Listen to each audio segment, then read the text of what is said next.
Hey everybody, Brian Allred, teaching pastor at New Life Presbyterian Church in Yorktown, Indiana, and welcome back to our series on Learning to Love Leviticus, where we are on the second of three steps in our desire to learn to love this Old Testament book. And that second step is understanding the content of Leviticus. The first step was understanding the context.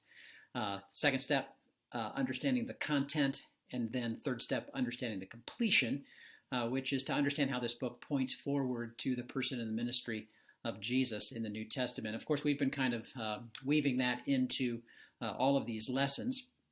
But in understanding the content of Leviticus, we find ourselves in this section dealing with instructions for holiness in chapters 17 through 26. We just finished looking at chapter 19 in the last lesson, and so in today's lesson, we're ready to look at chapter 20.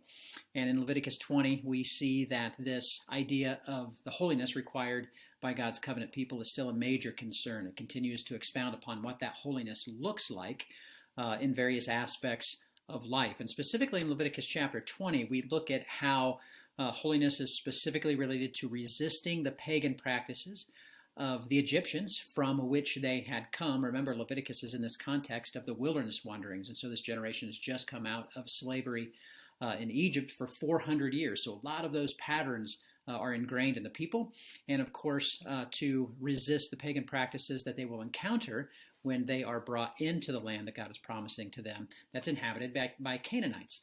But the people are to conform themselves to God's creational design and his order.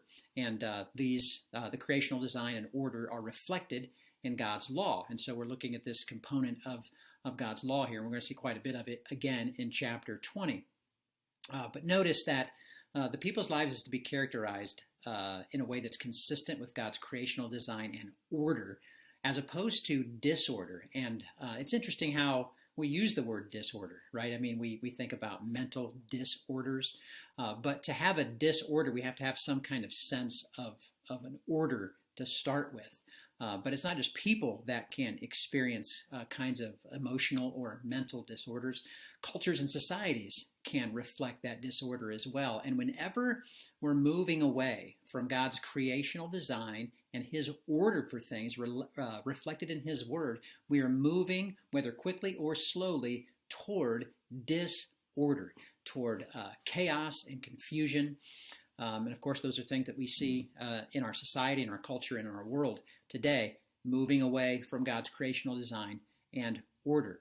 Now, in Leviticus chapter 20, the idea of God's creational design and order is related to specifically to two areas. It's related to worship, having to do with our relationship with God, and with sexuality, our relationships with others. And so that kind of frames the laws that we see in this chapter.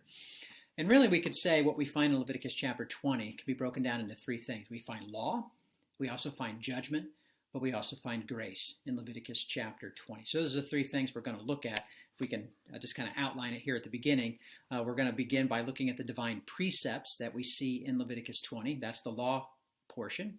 But we also, in Leviticus 20, as set apart from some of the other laws that we've seen revealed up to this point in the Holiness Code, beginning in chapter 17, are some very specific punishments for violations of the laws. And so we see not just divine precepts and law, but divine punishments, where we see this judgment revealed by the Lord for these violations. And then third, we also see divine preservation. Grace. So that's the law, the judgment, and the grace that we see. When it comes to the divine precepts that we see in chapter 20, the laws here are in what are called casuistic form, or what's called casuistic form.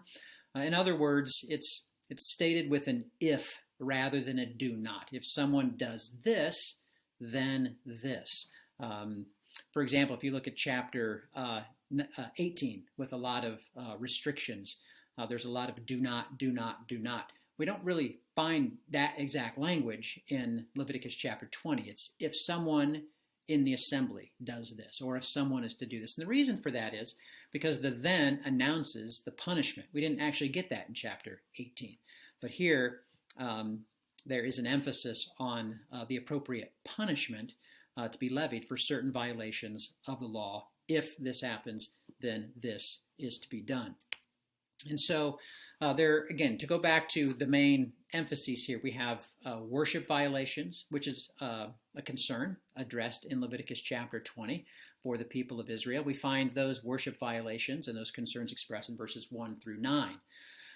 Keep in mind that what or who we worship will determine what we value and how we treat life, love, and relationships. So there's a strong connection between our worship, the things that we place ultimate trust in, the things that we place ultimate worth and meaning in, that will influence everything else about the individual's life as well as a culture's or a society's or a civilization's life. It will determine value, how we treat life, love, and relationships. And so there's why there's this strong accent in Leviticus chapter 20 about the Lord's concern about purity of worship. And so we see that addressed in verses 1 through 9, again, with certain punishments announced for the violations.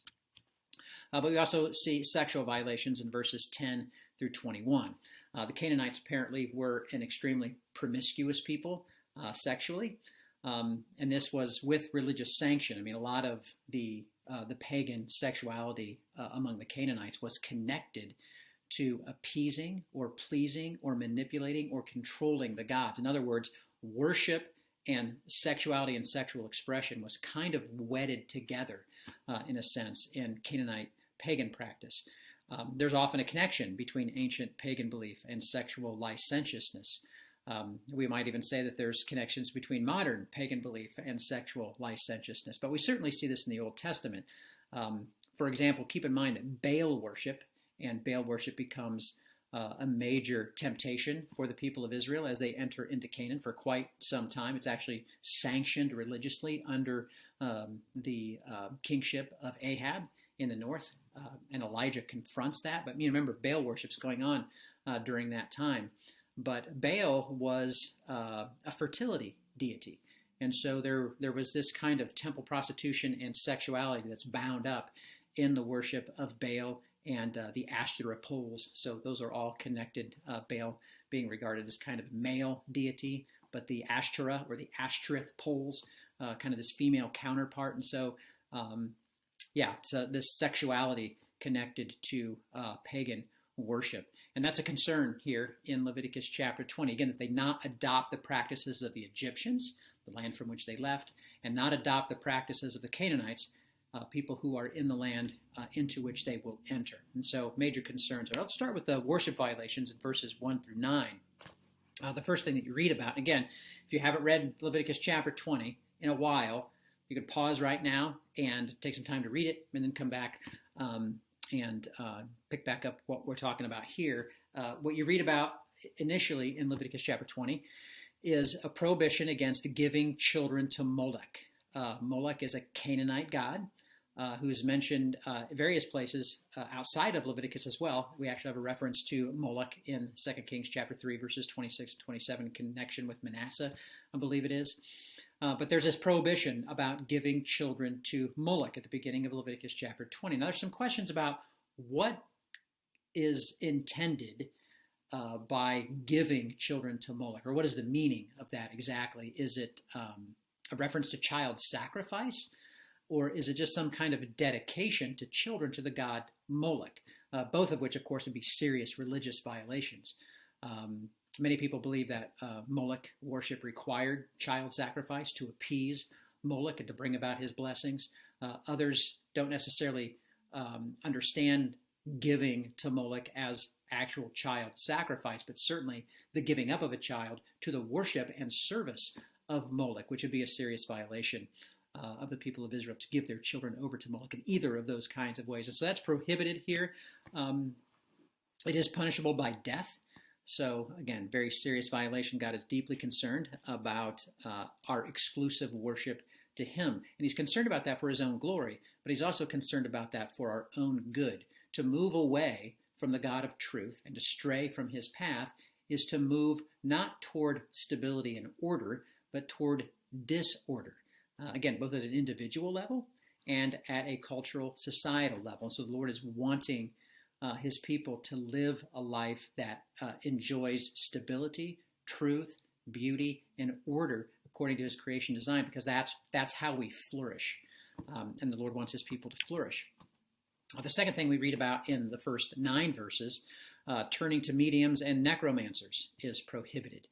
Peering into the spirit world, a lot of times not just to know the unknown, but to be able to manipulate the future, to be able to control things that would happen. In other words, that's why they're called diviners in a sense, or to practice divination, to impart to oneself or to seek to accrue to oneself these kind of divine powers to control the future and to manipulate events. But the people were not to seek mediums or necromancers, but they were to live by the sufficiency of God's revealed will alone, which left a lot of things secret. They were to entrust themselves to the wise purposes of the Lord, much of which is unknown. The future is unknown, but they are to live a life of trust and faith in his provision, his goodness, and his wisdom toward them. And then the third thing that's mentioned in those verses, this section regarding worship violations, is the cursing of parents, which is interesting, right? That would occur alongside giving children to Moloch and turning to mediums and necromancers. But part of what's going on here is that these violations would lead to a decay of society and life. If you just have a widespread pattern in Israel among the covenant people of polluted, distorted, and disordered worship, you would have this decay of an individual's life and social life.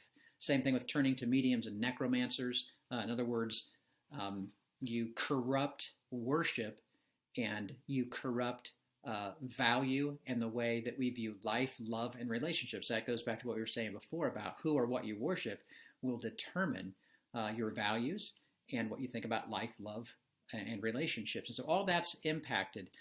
Cursing of parents, of course, reaches into the most basic unit of instruction and growth and understanding and making sense of the world, and to curse that most immediate loving authority, which hopefully is a loving authority initially in one's life, is to reject a kind of order. Now keep in mind, parents are not always godly parents, right? Their worship, what they value, what they think of life, love, and relationships can be deeply distorted and even abusive. And so that's not what is in view here. But looking at it holistically, where life and relationships and worship of the true God and living by his creational design, where these things are in place, to curse one's parents who are instilling those societal values and a sense of worth and respect, love and adoration of the true God who gives life. To reject that and to curse that is certainly to invite decay into a broad culture. And so that's why these things are mentioned here. They're punishable, at least the first and the third ones here, punishable explicitly by death. The turning to mediums and necromancers is punishable by being cut off from among their people. And I don't know if we'll get into too much about, I think we've talked about that before actually, what exactly that means, but it certainly is a severe punishment. But also, these violations are regarded as adultery against God. There's kind of this spiritual adultery that takes place. So we're going to move into sexual violations, but even here there's kind of this spiritual union, this spiritual covenant akin to marriage that's being violated by these things. Remember, the Lord has redeemed his people by bringing them out of Egyptian slavery and bondage to bring them to himself so that they can be his people, that he can be a husband to them and they can be his faithful bride. And so to violate God's law in these ways would be regarded as a spiritual kind of adultery and unfaithfulness to him. Verse 5 mentions whoring after Moloch. And that's the way it's viewed biblically by the Lord. So there's this kind of spiritual adultery that all of these give an expression to. And so very, very severe violations as we see them in the Old Testament. And we'll talk about the applications of this as we continue to move toward the New Testament. But moving into the next verses 10 through 21, you get into sexual violations. Many of these are mentioned earlier in Leviticus chapter 18. We hear in Leviticus chapter 20, prohibitions against adultery.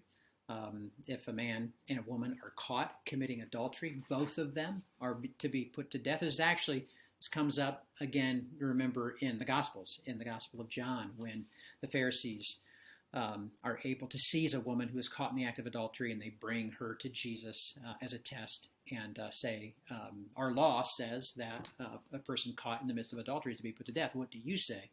Remember, Jesus says, he among you who is without sin, let him cast the first stone. And of course, that's quoted often, sometimes perhaps out of context, but there is certainly a measure of grace that is extended there by Jesus. But the interesting thing is, the law in Leviticus actually says both the man and the woman are to be put to death. And so it makes you wonder, in the John passage, there's no man there. And so it's a curious, we don't have time to obviously unpack a lot of that, but it's a beautiful passage of the Lord extending grace and covering shame in that instance. But the law prohibits adultery.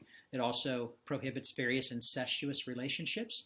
The cases here, if you look at them, might actually have been at times, not I don't think exclusively this, but at times signs of a power move politically, to lie with a former ruler's wife or concubine, as it may be. We actually see Absalom doing that in 2 Samuel chapter 16, where he lies with David's concubine in the sight of all of Israel. And it's seen as this seizing of David's royal power. And so those kinds of unions could be seen historically as a political power play. But I don't think that's the only thing. I'm not even sure that's the main thing in view, or if it's a thing in view, it's possible. But the relationships themselves are violations, again, of God's creational design and order, the vast majority of which, if I don't even know if there's any exceptions to this, really, that very many people would take exception to, looking at the list, saying, yeah, those are just antiquated kinds of restrictions that we see in the Bible. Most people recognize that there's just a sensibility to God's law, and particularly as it relates, again, to the stability of family life, to confuse these kinds of relationships and enter into sexual unions where there's already relational dynamics existing elsewhere in the family, to introduce sexuality across those borders and boundaries, and to transgress those things would, of course, bring chaos into families then and now. Actually, not much has changed. And so these incestuous relationships are mentioned again. Homosexuality and bestiality are also mentioned in verses 13 through 16 as violations.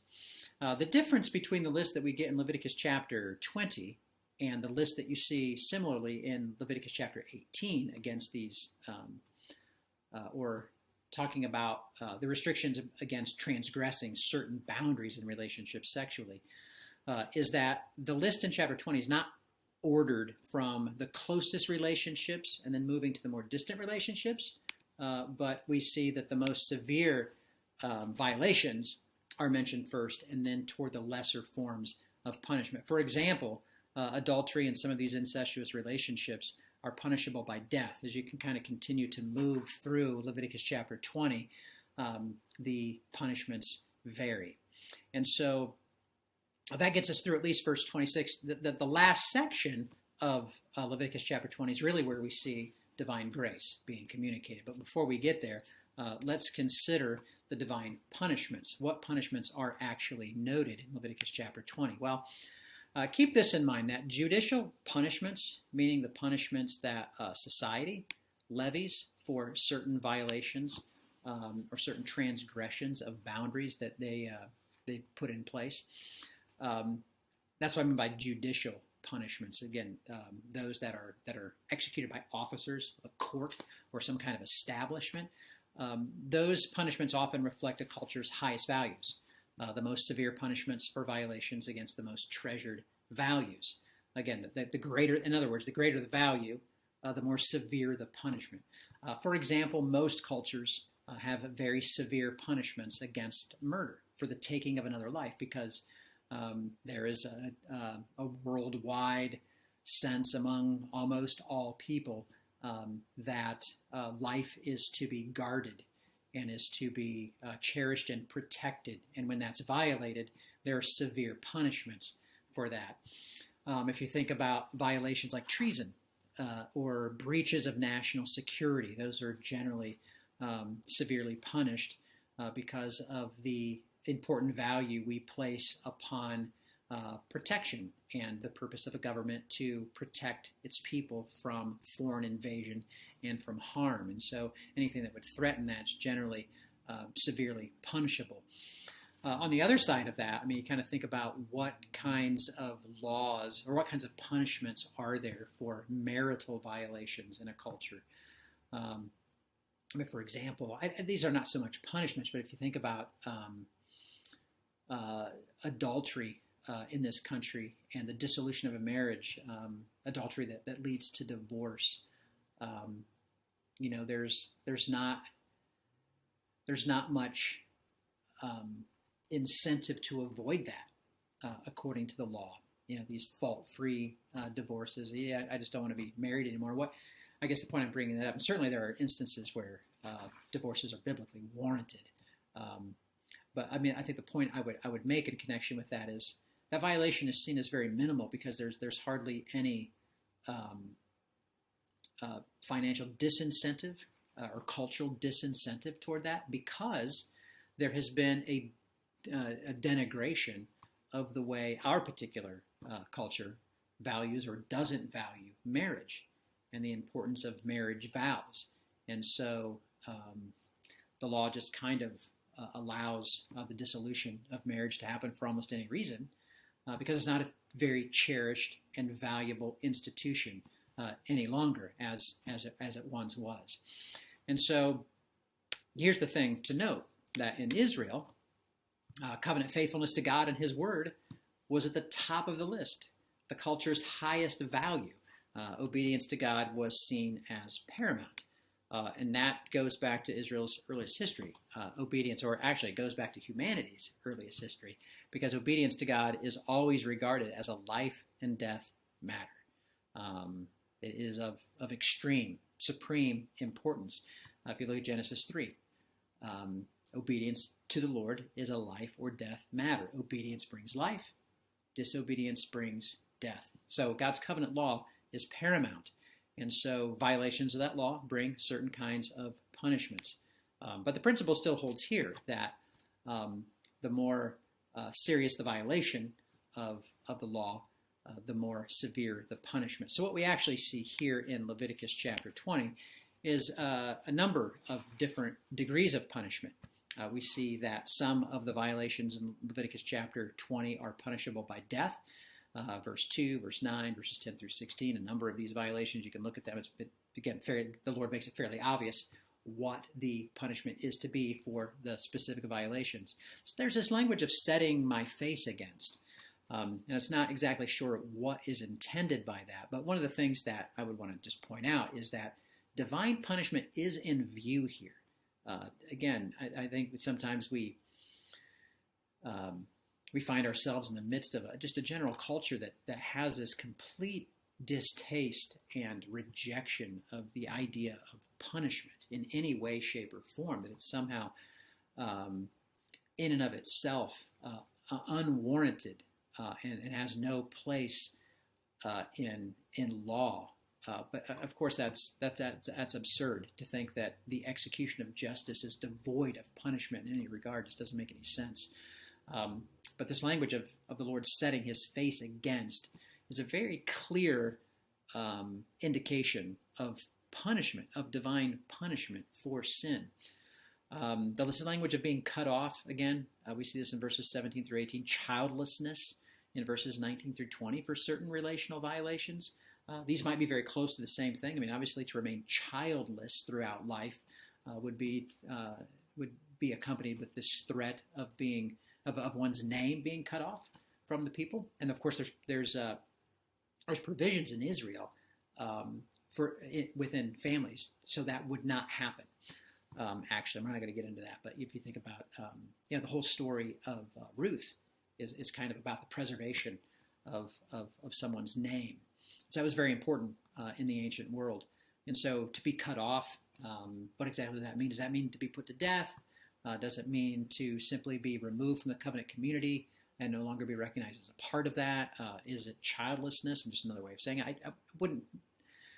I would be less inclined to think it's childlessness because that's explicitly mentioned later. And if that's what was meant, it seems like that's what would have been said rather than being cut off. But we do have this variety of degrees of punishment that's mentioned in Leviticus chapter 20. Now, one of the things that would most frequently come up in a reading of Leviticus chapter 20 is this question of whether Christians today should endorse the death penalty, particularly arguing for the death penalty from the scriptures, from these kinds of scriptures. And so should a Christian endorse or oppose the death penalty on biblical grounds? And of course, that's a very big question, and it will take a long time to kind of work through some of those principles. And so we're actually going to pick back up there next time. We'll just briefly review what we've talked about in this lesson with the divine precepts, and then tackle this question of the death penalty today.